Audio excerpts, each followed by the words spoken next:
So Total Warhammer is coming out soon, and Creative Assembly have dangled their last carrot in front of the audience, and they have fallen for it hook, line and sinker. How long is it going to take before the Total War player fan base catch on and stop forgetting the same tricks CA have used over and over and over on them? I think, it's part of making the game feel more visceral and have a slightly darker, grittier feel, certainly in terms of the battlefield. Only to disappoint them on release. Don't get me wrong, the vampire counts do look pretty cool, so do da orcs and dwarves. I want to get my hands on those giant beasts and monsters and smash through the gates as much as you do.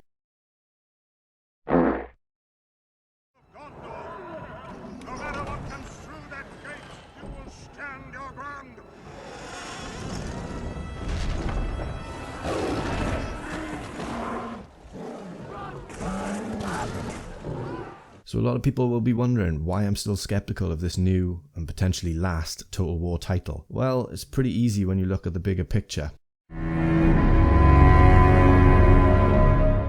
Let's get through the big one, chaos. This has been done to death, but there is a point that has been missed entirely, and that's that the argument for it is that they didn't have enough time or funds to develop this faction, which is a fifth of the game. So they made it and packaged it as DLC to justify creating chaos. Yet they have it go in for free, provided you pre-order the £39.99 game. Let's think about that for a moment. Creative Assembly and Sega are a business. This means they know their risk versus reward better than most other people. So they judged that the risk of giving away a faction free in the pre-order was worth it. Here's the problem. If every single person who had ever bought this game only pre-ordered it and never bought the full-priced game plus the faction/race DLC post-launch, then it wouldn't make any money from that DLC. And however unlikely that may be, the two businesses deemed it was a worthy enough risk to take. So bullshit did they need to put Chaos in as DLC, because they already deemed that they had the funds necessary to cover that aforementioned risk. They're still going to use that engine that was created for Empire. Empire. You know, the 2009 game designed around musket combat and failed?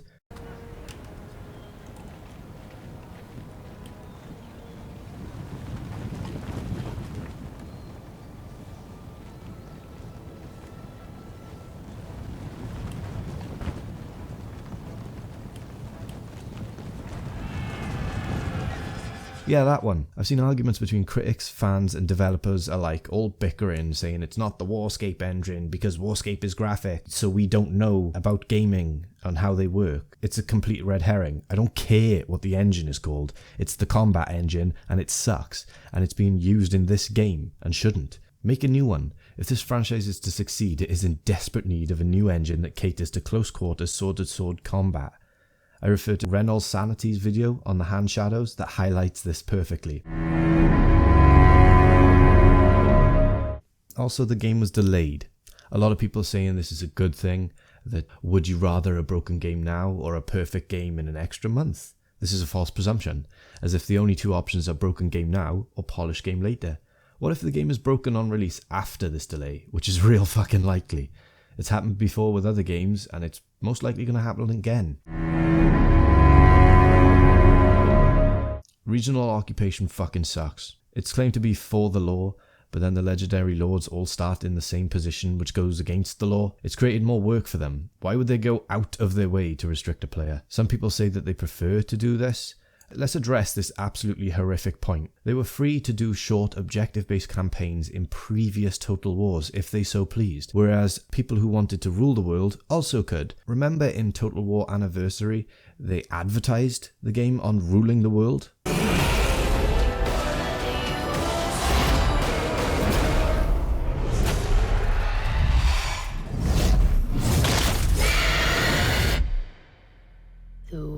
Never fucking mind about that, I guess. Sieges are being limited to attacking one wall. What the fuck?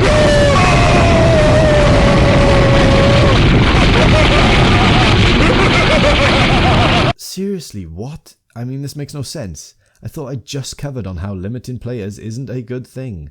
A guy I talked to said, oh, but it makes armies look bigger. Really, pal? Does this look massive and threatening? It's no fucking siege of Minas Tirith, I can tell you that.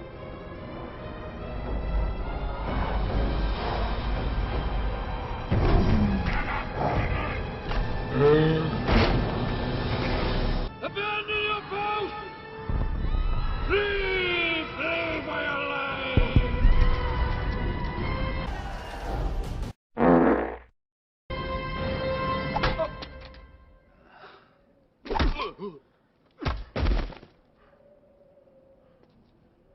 Prepare for battle!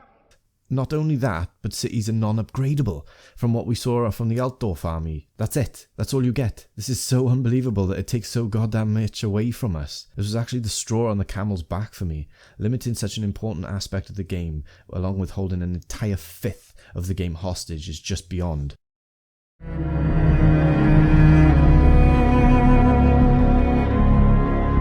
In summary, I've been playing since 07. That's 9 whole years, nearly a decade of Total War, with thousands of hours spent into these games. And for all the flaws of Rome 2, I could grit my teeth and bear it, as it was a one-off, but now it's too far gone. It's basically the end of an era for me.